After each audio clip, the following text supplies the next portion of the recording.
Njalo jatend piny Kenya machon Rigathi Gachagua onyiso jotelo ma pacho ka mondo mi owek soko kendo donjore gi kanise. Gachagua onyiso sirikand William Ruto chop singo mane omiyo oganda jo Kenya kowacho ni en owuon sani oketo mana wang'e maneno ka bende sirikandno biro goyo okang' bang' ka nyocha githich e apisi. Olose gwenge mag Kerarapon, Kajiado.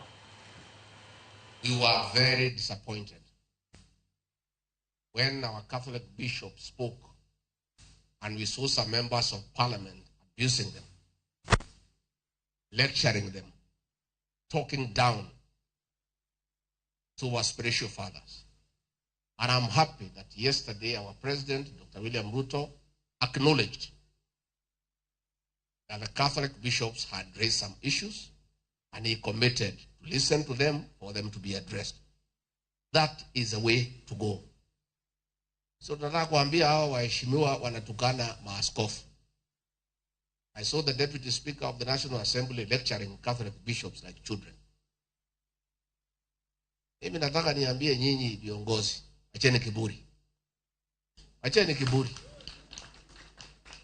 Those of us who have been around for a while, we know the politics of this country vile naenda. Nyinyi mnaweza kuona mko na nguvu sana, mko na mamlaka na mnajisikia sana. Kwamba mnakosea maaskofu wetu heshima.